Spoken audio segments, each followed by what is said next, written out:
where dwellest thou? Where are we in any moment of our day in consciousness? And she asks, are we in passing time or living time?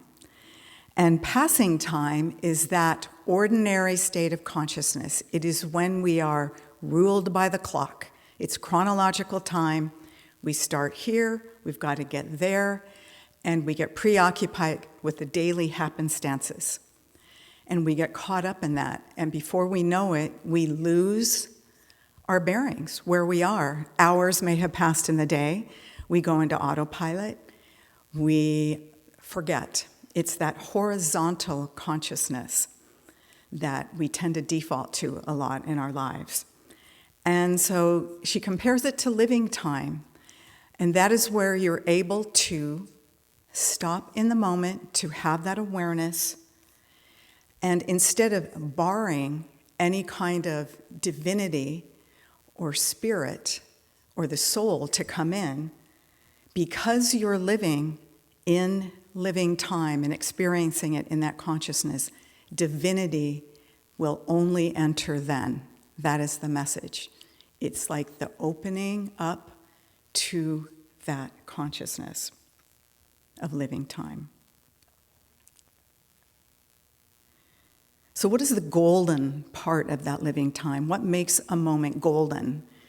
So in my life, I always heard about the golden years, way, way off into the future, although not anymore. Just when the someday when I retire, when I'm free, when life is great, when I have everything I want, when I'm at peace, and come to find out when I get discount movie tickets and a discounted Grand Slam at Denny's. There's a lot more. And who wants to wait until that time when we can bring in gold now to the moments, to the living moments, and experience that gold? She calls it the eternal ever-present. So it's the eternal now. And we hear this a lot, no matter what religions or spiritual faiths. There's a lot of talk about time and the importance of being here now. Reverend Lucy was so great 3 weeks ago to introduce us to the subject of waking up in time and the power of now. And so we recognize here as students of Christian mysticism that there is a secret ingredient here.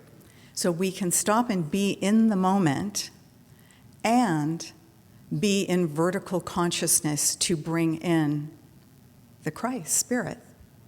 There's something else. It's the soul, it's the angelic realm, and it's the Christing of ourselves that comes through when we are able to stop our busy little bee mentality, get caught up in our mind, where we need to go next, and living that way, and just be here now. And it's like the gold just emerges, and it's transforming.